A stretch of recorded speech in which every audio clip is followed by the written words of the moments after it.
Good morning. It is once again time to change my oil. So I will have to edit this video because there's going to be the full oil change being done, and there will be things that you won't be interested in, so I'll go back and edit it. Like say my glasses falling off my face, so we'll just remove them. So on this oil change, this is a 2018 Toyota CHR. The oil change pocket is right here. It has 4 screws. And so here we go.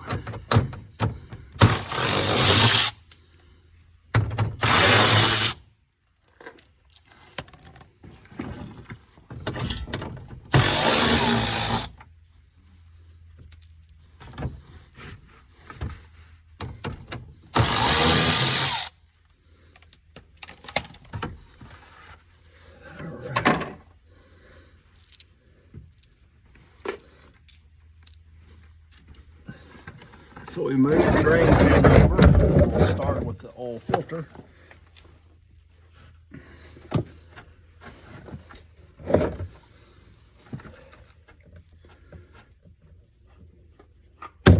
There we go. Filter's down.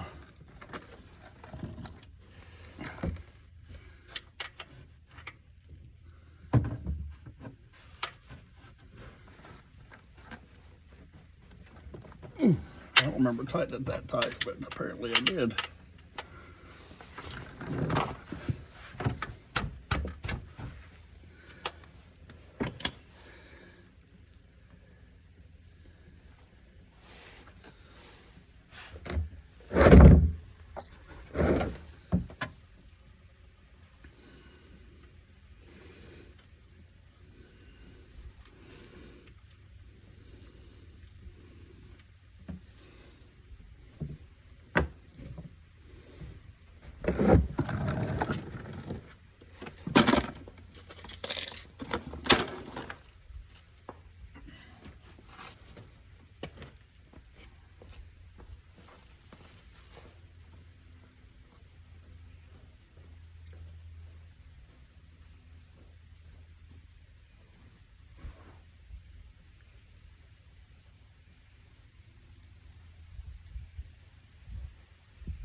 Okay.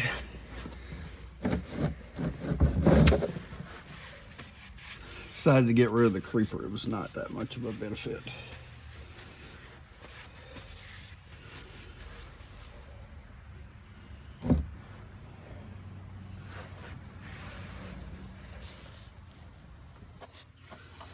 All right, so get a little oil.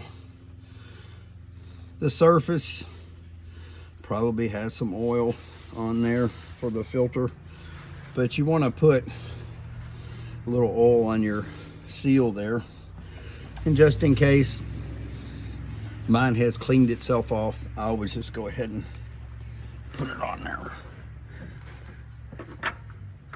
And this oil filter lays on its side, completely on its side, so pre-filling it doesn't work. Whatever you put in there, you're just gonna pour it right back out. So I cannot teach you how tight to turn it because I go by feel. And you don't want to over tighten an oil filter. It's kind of like the Goldilocks and the 3 Bears. It's got to be just right. So I I tighten it to where it feels good, and then we let it go at that. So we're allowing the last of the oil to kind of run out there at some point. You just have to call it and stick your drain plug back in and let it be that.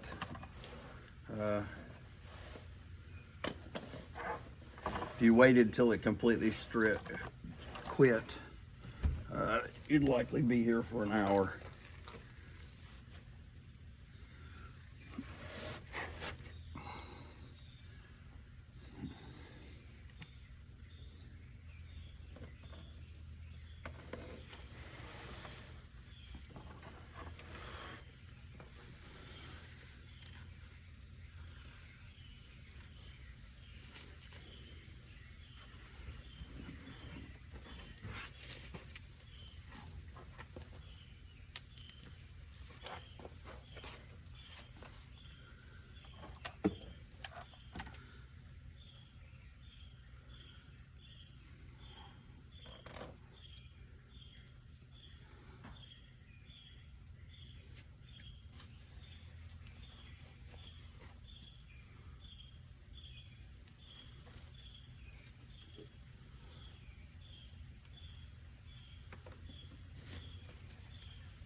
So that's really neat. I have lost the drain plug. Oh, there it is. I dropped it in the pan.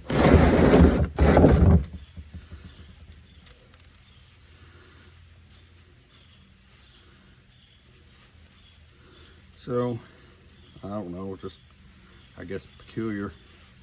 I always wipe off the drain plug and inspect it. It's got, some of them have a magnet in it, and you just kind of take a look at it and see if you see any metal debris or anything like that. If you see anything on the magnet, you have a problem.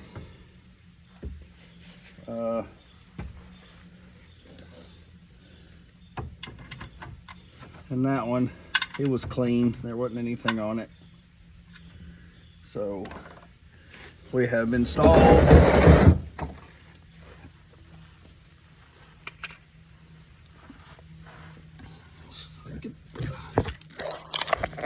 over here. So I have installed the filter, put the drain plug back. As you can tell, this engine does a really good job about not leaking. All pans nice and dry, clean. So yeah, so I'll put you back over here on the base. I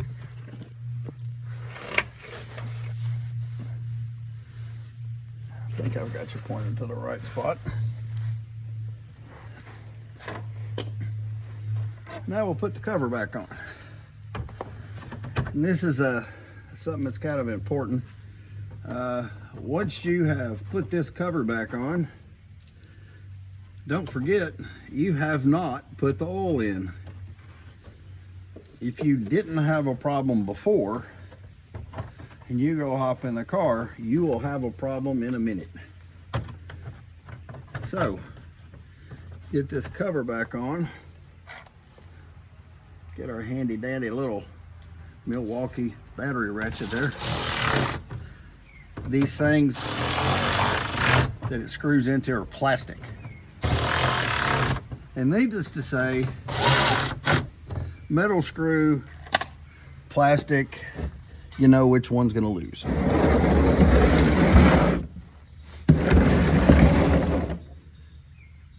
All right, so we are buttoned up underneath.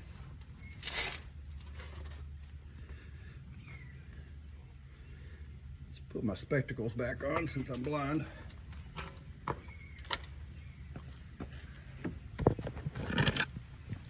And at this point, I have not popped the hood. As you can see, the hood's still down.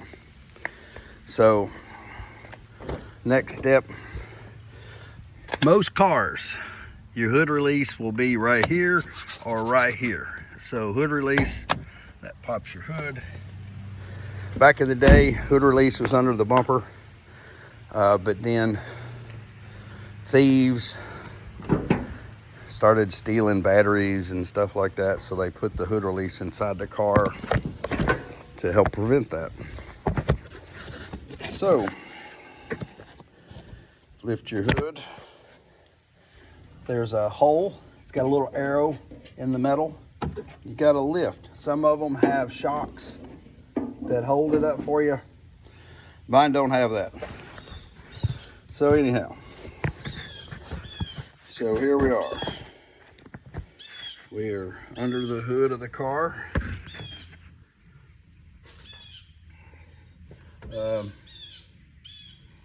Call it what it is. There's this plastic cover that covers the top of the engine. I put it back, but I don't really like it.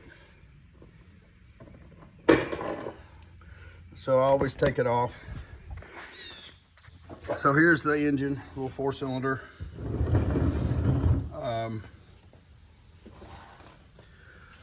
So here's our oil cap. Sometimes it's stiff, sometimes it's not. So we are now going to add oil and kind of look over all of our fluids since we're here. Once we have topped off the oil, we'll start it, let it down off the ramps. In that amount of time, it'll allow the oil to circulate, turn it off, and then once we've turned it off, we'll check our fluid level again after a minute. So, hang on. Okay, coming off a pause there. So, 5-quart jug, I always use Mobil One.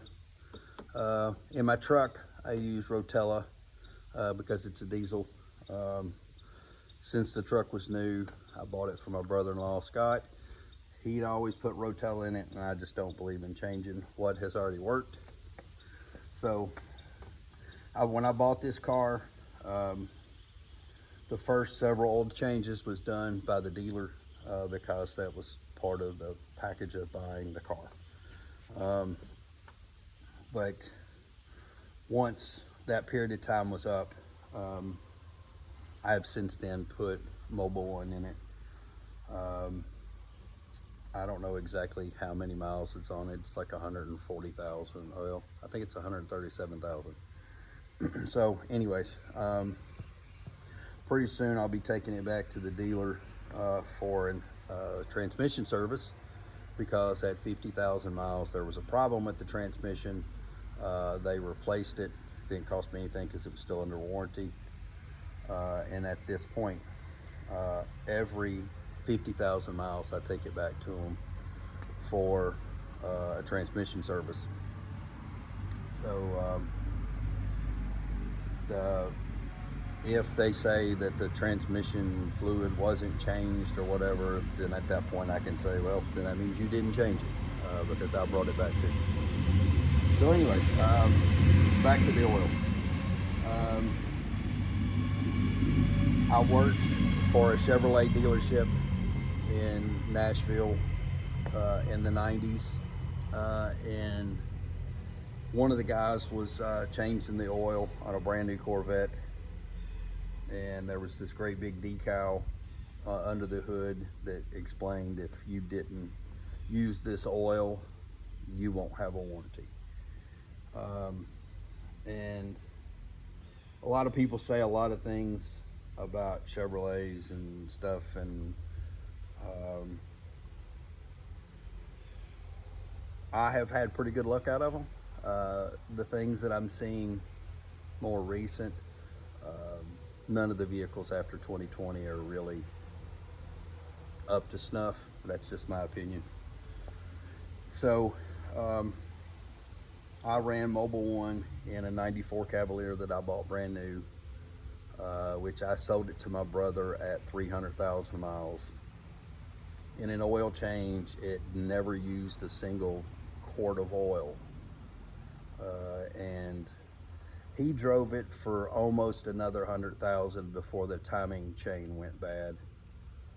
And it's one of those things where I told him that he needed to have that updated and fixed, that it was past time for a timing chain, and he didn't do it. Of course, at that point, the chain went, destroyed the engine. So I stand behind Mobil 1. I've had really good luck out of it. I've put multiple vehicles on it. So anyways, this is what I use. And since it's a 5-quart jug, I definitely use a funnel.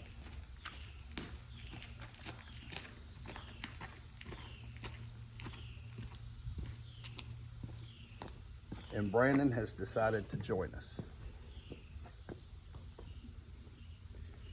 Maybe. Maybe.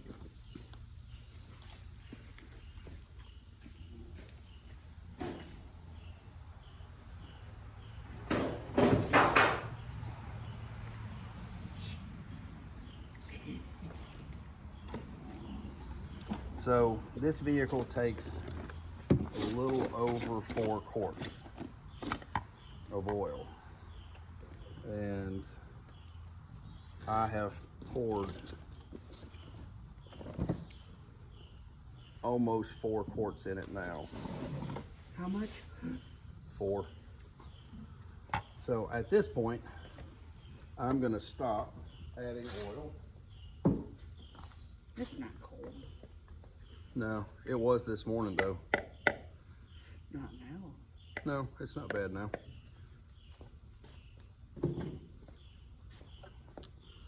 All right, so I've put the oil in it, put the oil cap back on it. You have to put that back on. I won't, but I've got to do other things first.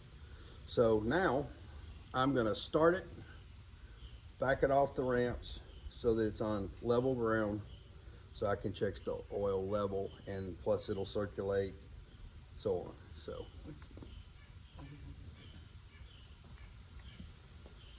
that's what I was using when I was under the car. What is it, the lamp? No, it's that charger. All right, so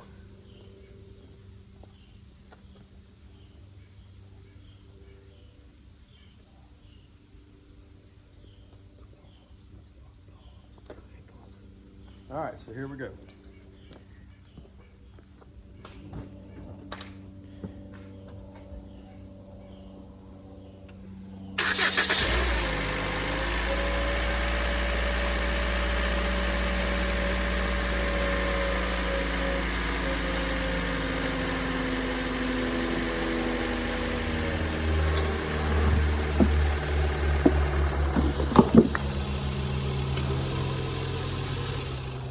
All right, we're back.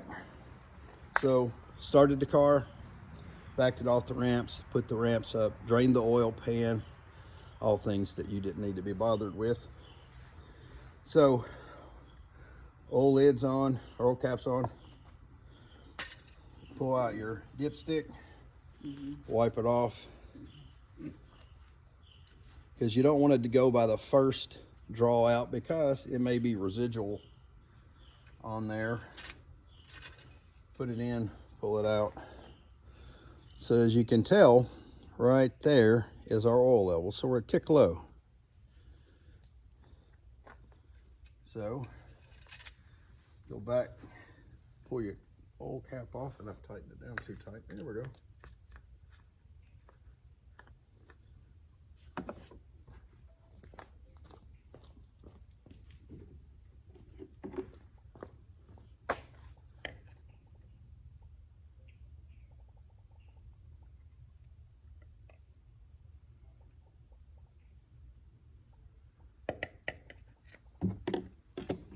work. Brendan plays video games in the background. And I dropped the phone. No. All right. So, go back through the process here. Wipe it off.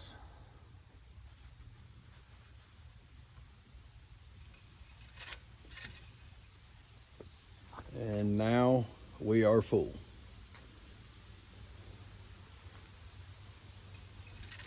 So I always pull that cover off so that if I spill any, I can clean it up. I see I've made a mess, I can clean it up right away.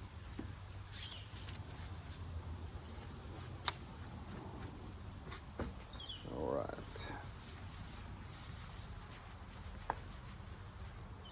So the cover, the engine cover, has like a rubber piece in there, and it just sets on these little pins. There's 4 pins that it sets on, and it just snaps back into place.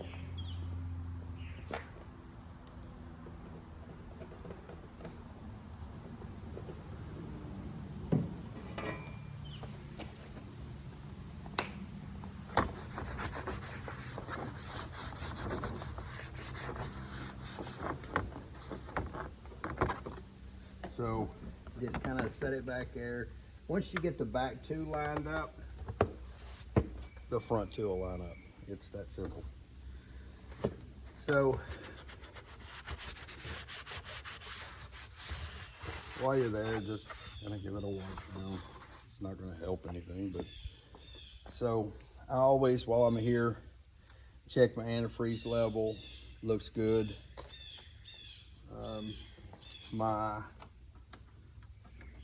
cap for my windshield washer fluid has become cracked. Not sure how that happened, but it did.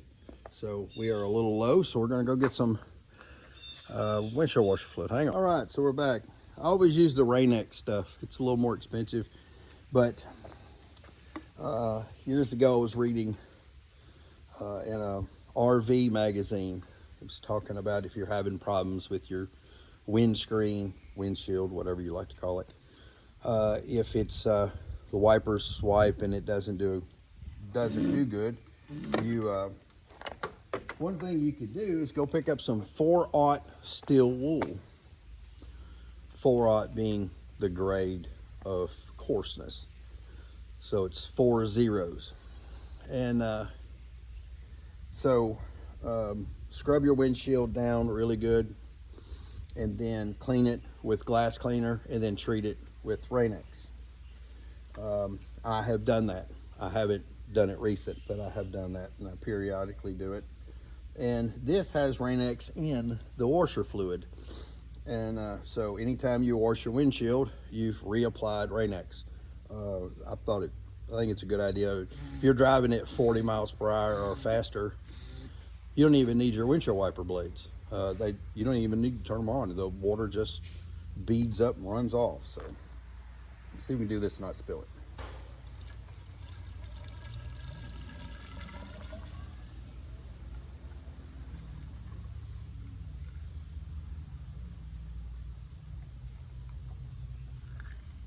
Okay, we're now full. Didn't have a whole lot. I mean, I used maybe a quarter of a jug, so it wasn't that low. So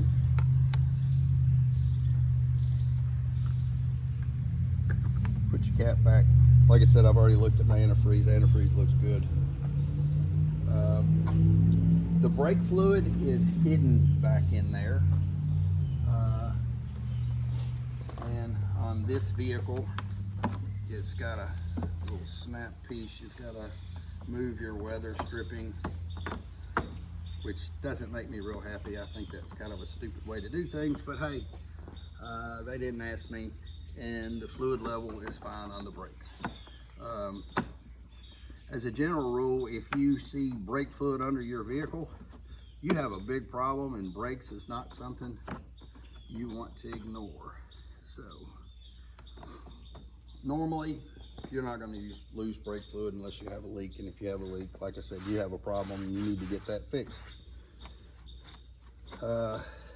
So All right, so that covers everything there on changing the oil, making sure of all your fluids. So we're gonna hit pause. Okay, so we're back. So the next step on this car, when you change the oil, in the top corner right here, which is the passenger side of your steering wheel, there's a button that says trip.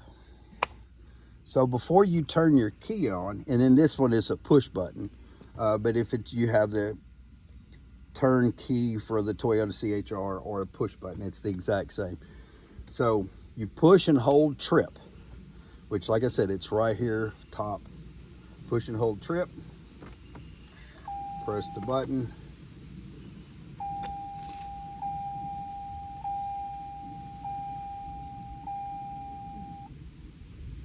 Okay, so it's not cooperating today.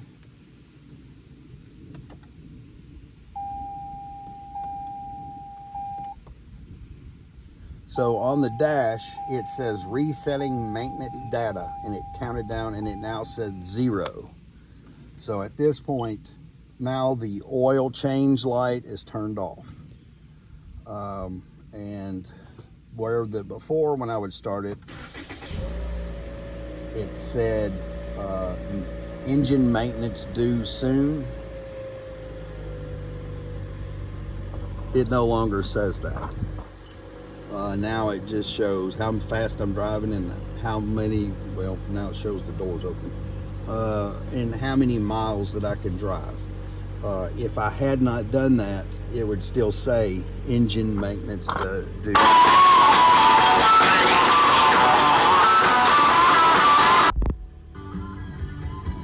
All right. Yeah. Show me the way. There you go. Fits perfect. So that is an oil change on a 2018 Toyota CHR. I hope you all have a great day.